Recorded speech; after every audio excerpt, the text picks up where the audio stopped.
চোখ রাখবো দীঘার খবরে। পুরীর আদলে দীঘায় জগন্নাথ মন্দির, বুধে বিগ্রহে প্রাণ প্রতিষ্ঠা। পুরীর নিয়মে কি দীঘাতেও জগন্নাথ পুজো?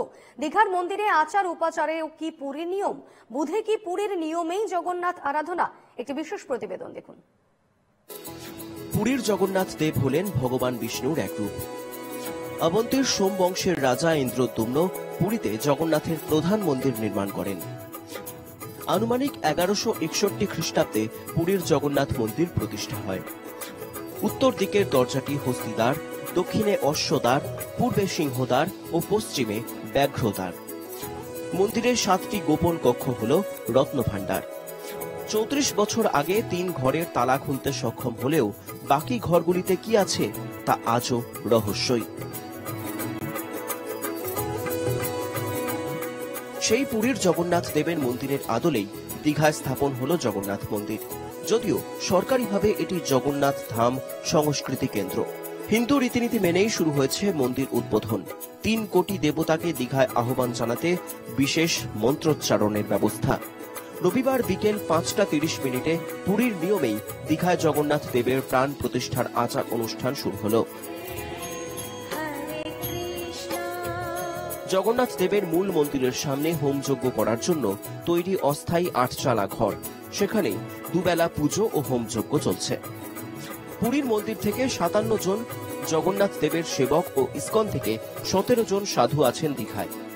মঙ্গলবার বিশেষ হোমযজ্ঞে 100 কুইন্টাল আম, বেলকাঠ ও 2 কুইন্টাল ঘি আহুতি দেওয়া হবে। 30 এপ্রিল মুখ্যমন্ত্রীর উপস্থিতিতেই মন্দিরের দ্বারোদ্ঘাটন ও জগন্নাথ দেবের প্রাণ প্রতিষ্ঠা হবে। পুরীর জগন্নাথ মন্দিরের বিধান অনুযায়ী তা করবেন পুরীর রাজেশ দৈতাপতি। এটা আমাদের মেন পুজো। জগন্নাথ যখন যেখানে প্রতিষ্ঠা হবে সেখানে দারুব্রহ্ম ঠাকুর প্রতিষ্ঠা হবে। প্রতিষ্ঠার নিয়মে যদি না হয় তাহলে বিঘ্ন হয়। তার জন্যে ওই আমাদের 23 তারিখ থেকে আমাদের যজ্ঞ আরম্ভ হয়েছে, যেখানে 1 কোটি মন্ত্র পড়া যাবে, যেখানে 50 থেকে 60 টিন ঘি ঢালা হবে। যে মন্ত্রতে প্রভুর চাল যেটা পড়বে ওইটা অন্য হয়ে বেরোবে। ওই হলো জগন্নাথের পরম্পরা বিধি। ওই বিধিতে আমরা প্রভুর কাজ করছি। মঙ্গলবার বিশেষ যজ্ঞানুষ্ঠানের জন্য পুরী থেকে হাজির পান্ডারাও। মন্দিরের অন্দরে কাঠের যে জগন্নাথ দেব রয়েছেন তার প্রাণ প্রতিষ্ঠার দায়িত্ব আগত পান্ডাদের কাঁধে।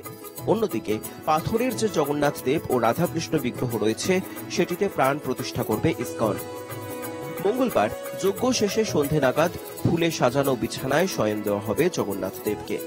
মূলত 3 পর্যায়ে প্রাণ প্রতিষ্ঠা করা হয় পুরীতে। প্রথমে ঘট স্থাপন, তারপর কুণ্ড ও অবশেষে প্রতিবিম্ব। সেই চিরাচরিত নিয়ম বাদ পড়বে না দীঘাতেও। প্রাণ প্রতিষ্ঠা যেটা হচ্ছে, এটা মূর্তি থেকে বিগ্রহ মাঝখানের যে সফর ওটাই প্রাণ প্রতিষ্ঠা বলে। সনাতন ধর্মে মূর্তি পূজা আমরা করি না। মূর্তি যখন বানানো হয় তারপরে ডিফারেন্ট প্রসেস আছে, যজ্ঞ করে ওর মধ্যে প্রাণ ভগবানকে আহ্বান করা হয়। তো ভগবান ওখানে এসে যখন মূর্তিতে বিরাজমান হয়ে যান ওটাই বিগ্রহ হয়ে যান, তখন তো ওটাই প্রাণ প্রতিষ্ঠা বলা হয়। তো ওর একটা প্রসেস আছে কি লাস্ট দিন ভগবানকে সোনা না হলে চাঁদি না হলে কপার ওয়ার থেকে বাঁধা হবে ঘুরিয়ে।